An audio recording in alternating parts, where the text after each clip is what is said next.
Hi, welcome to physics class. So we will study today semiconductor electronics. Hi, my name is Kunal and I will teach you semiconductor electronics today. So there are three types of material: metals, semiconductors and insulators, and we divide it based on the resistivity and conductivity. So conductivity is how well a material can conduct electricity, and resistivity tells that how strongly a material opposes the flow of electric current. So we can see that metals have high conductivity and less resistivity. Resistivity is opposite to conductivity. If conductivity is high, then resistivity is low. So after metals, we can see that semiconductor has less conductivity than metals, but it is more conductive than insulators.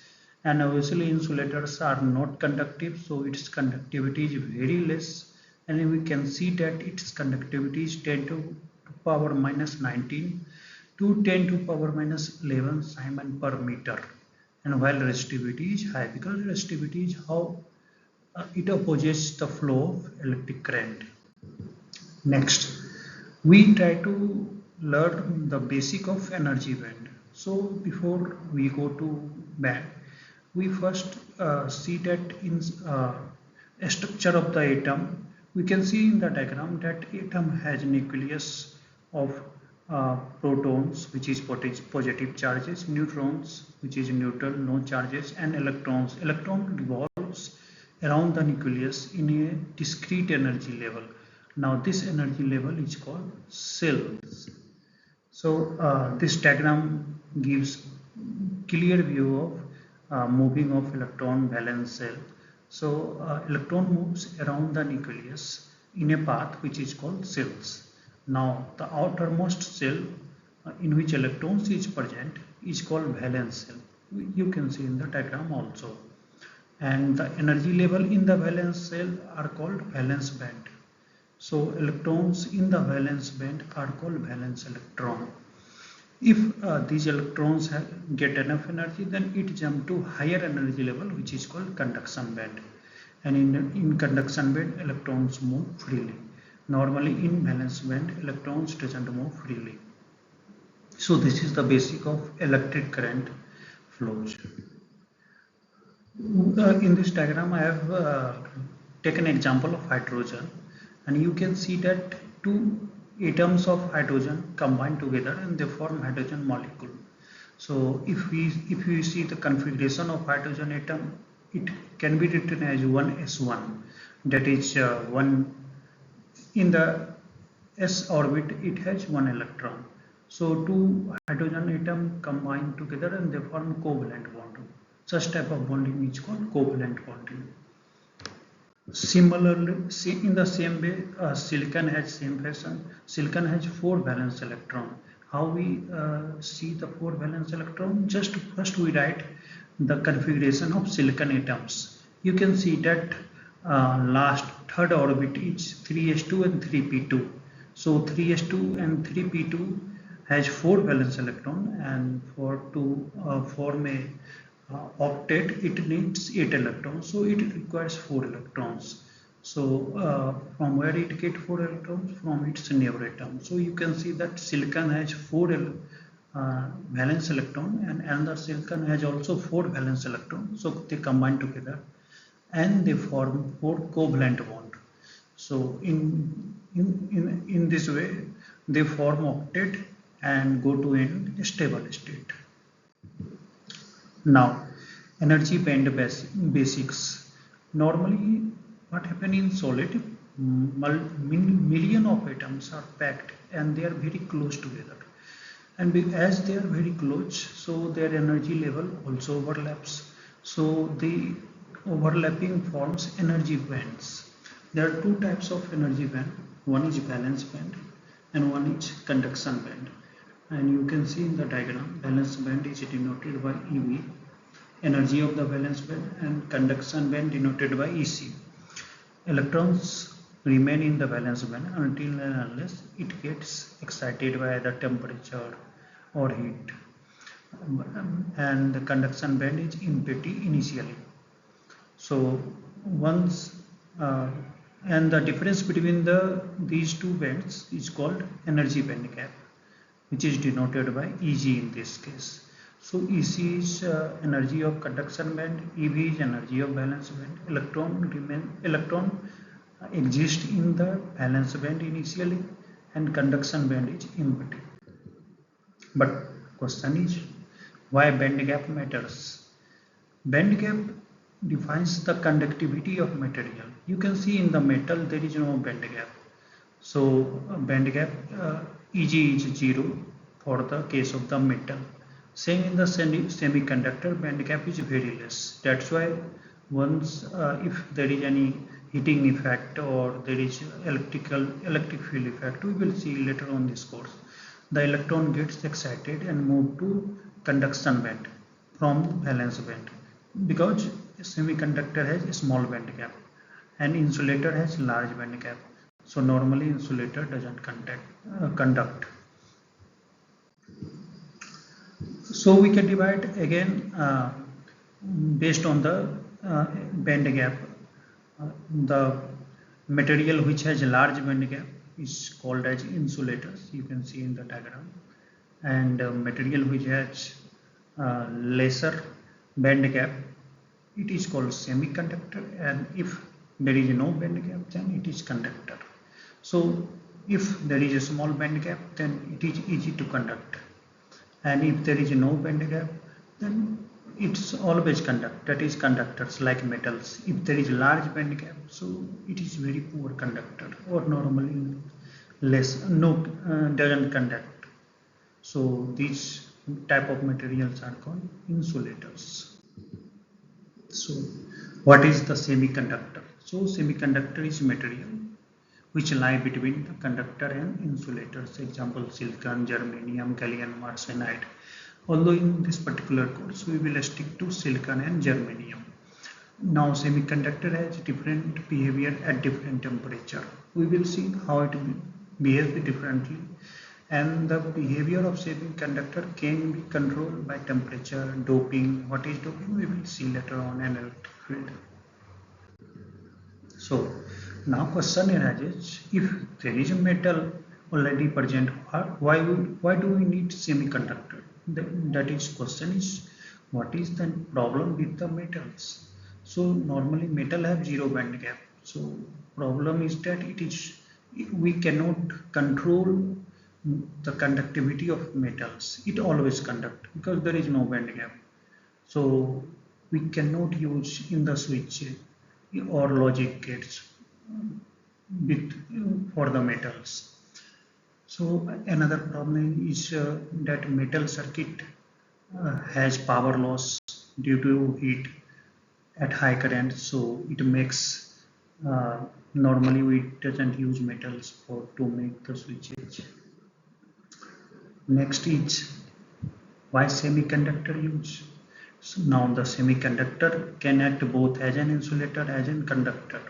Now it depends on temperature, doping and applied voltage. So it makes semiconductor ideal for switching. We use semiconductors in transistors, diodes, etc. because they are energy efficient.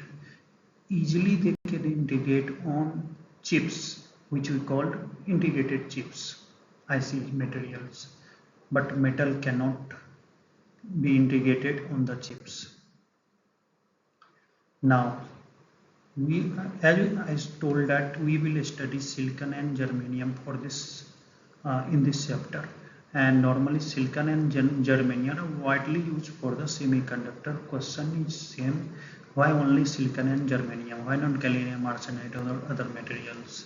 So if you see the configuration, it has 4 valence electron. So it can form 4 covalent bond in a lattice, crystal lattice. So it makes its structure is ideal for the semiconductor behavior.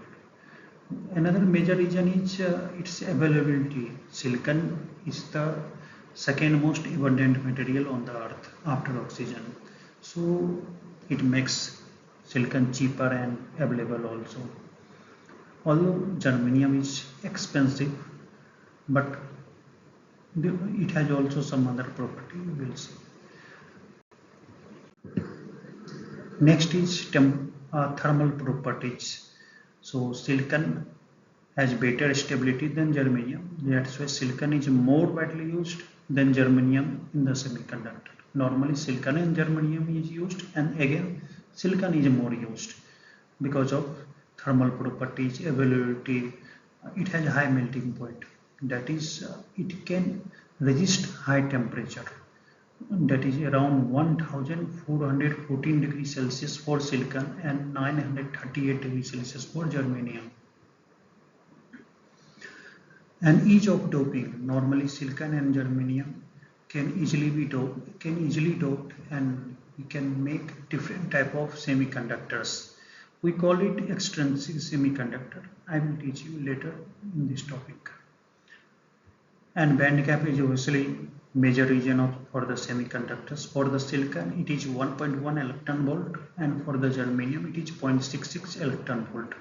That's why sometimes germanium is also used, although germanium is more costlier than silicon, and also it has less melting point, but definitely it has lesser band gap, that is which makes less effort to move electron from valence band to conduction band.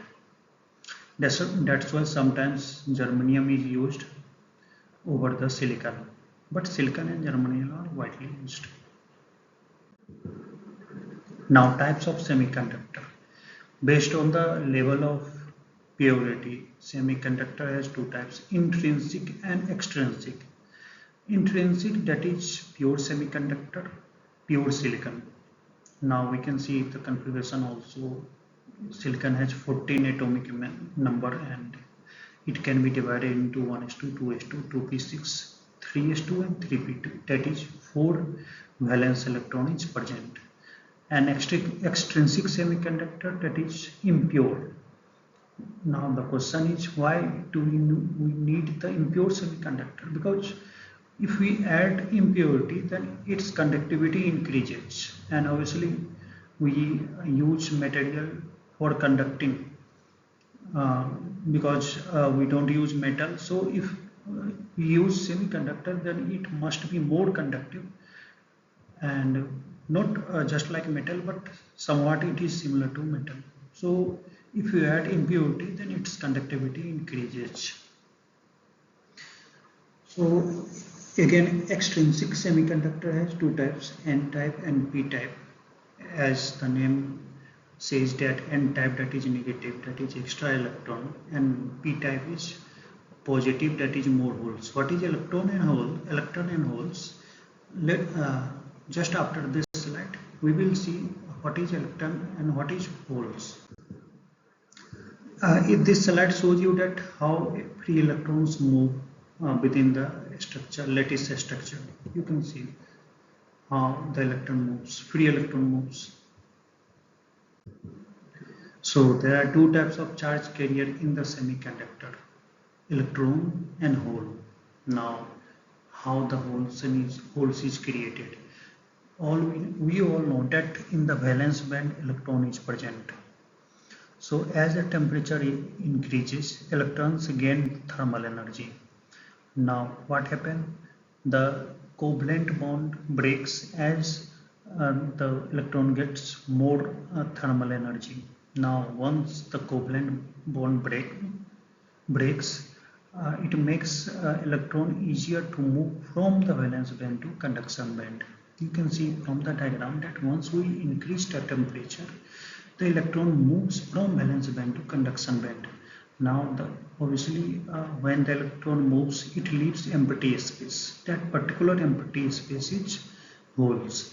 As the electron is negatively charged, so as it moves from valence band to conduction band, the empty space is positive charge. Just for an example, if you write -3 and remove -3, it maybe remains 0, but again 0 is positive. So holes is positively charged particle. Again, nearby electron fills the electron fills the gap. So in this way it seems that holes is moving. Basically holes is nothing but empty space of electrons. So in intrinsic semiconductor, which is pure semiconductor, number of free electrons is number of holes. Why? Because as electron moves, holes is created. So number of electrons moves, number of holes created. So we can see that number of free electrons, which is denoted by Ne, is equal to number of holes, which is denoted by Nh. And these number are equal to Ni, which is intrinsic carrier concentration of pure silicon. Now this diagram will show you the how electrons and holes are created. You can see that holes is nothing but movement of electrons, that is shifting of electrons and making a space empty. This diagram will give you more clear idea about electrons and holes. You can see that once the electron is moving, holes is created and they are moving in opposite direction. That is, if electron is moving right side, then holes is moving into left side. Now the behavior of semiconductor on different temperature. Till now we have seen that semiconductor has different behavior at different temperature. So what happened? We just learn. So at 0 Kelvin, that is absolute zero temperature, no electrons have energy to move, so there is no conduction. It acts like insulator because there is a band gap between conduction band and valence band. So all electron resides in the valence band at that time, that is at 0 Kelvin. So when we start increasing temperature, the temperature increases, electron gains thermal energy. They jump from valence band to conduction band. So this creates free electrons and holes. We have seen that holes is nothing but empty space. So electron move from valence band to conduction band once the temperature is increases. So now the electron go to conduction band and holes move into valence band. So electrons have negatively charged and holes are positively charged particles. So if there is more heat, then there is more conduction. So just look at this diagram. You see as the temperature increases, the electron moves from valence band to conduction band. And difference between these two bands is known as band gap. So extrinsic semiconductor, we have two types, that is N-type and P-type. But obviously extrinsic semiconductor is the result of the doping, that is adding impurity atoms to pure silicon atoms. So we have pure silicon atom which has 4 valence electrons and they form 4 covalent bond. You can see in the diagram also there is 4 covalent bond which is complete. Now if we add pentavalent atoms, pentavalent, that is they have 5 valence electron. So silicon need 4 valence electron to form octet and there is 1 free electron left. So this 5th electron has no bond to make, so it becomes free electron. We call it free electron because it doesn't involve in bonding process. Because silicon has 4 valence electrons, so it requires another 4. But if there is pentavalent, that is 5 valence electrons, so obviously 5th electron is free. So 5th electron is free, so it is free, so it can move easily. And if there is flow of electron, then it means that there is flow of electricity. So if we add pentavalent atom, we make extrinsic semiconductor, which is N type of semiconductor. Now why we call N-type? N-type, that is means negative type, and as we see that there is excess of electron here, that is 5th electron, so it is called N-type. Here number of electrons is more than the electron number of holes, that is more negatively charged particles is present in the N-type of semiconductors. Next is P-type. So if we have to make P-type of semiconductor, then we take pure silicon which has 4 valence electron and we add impurity which is trivalent. like boron, aluminium or gallium. So it has 3 valence electrons. Then obviously 4 silicon atoms combined with 3 electrons of aluminium, and 1 vacancy is left. So obviously silicon has 4 valence electron, aluminium has 3 valence electron. So 3 electron of aluminium combined with 3 electron of silicon, they form covalent bond, and 1 space is left which is hole. So in the p-type material, p which is means positive type also, there is a majority of hole charge carriers, because one electron is left and 1 hole is left, and it doesn't form covalent bond. There is incomplete covalent bond, because holes is the absence of electron. So 1 electron is present in silicon atom, because as it is present in the silicon atom, so it doesn't move. So there is a hole left, because at the aluminum side, so it makes it positive type, which is P-type semiconductor. So we can say that in P-type semiconductor, holes, number of holes is greater than the number of electrons. So we will learn thermal equilibrium in the semiconductors in this particular slide. Although the word equilibrium, it seems that the system is in a stable state, that is nothing added or removed. But what does mean in case of semiconductor? In context of the semiconductors, here electrons are generated, that is electrons come from valence band to conduction band, but they recombine with the holes. Obviously conduction band is empty initially, so if electron goes to conduction band, it recombines with the holes. So both happen at the same rate, so there is no net change in the charge, that is a number of electrons come to conduction band combined with the holes. So net charge is 0 in normally pure semiconductor. So in equilibrium state, not only pure semiconductor, in also the equilibrium state. Now we try to learn the formula Na into NH is equal to Na square. So what does it means? Na is a number of free electrons in conduction band, and NH is number of holes in the valence band. Ni is the number of intrinsic carrier concentration in semiconductor, or number of electron or holes in pure semiconductor, because in pure semiconductor electrons and holes are equal. Only if you add impurity, then there is change in electrons or holes. So at a given temperature, every time electron jumps from conduction band to conduction band from the valence band.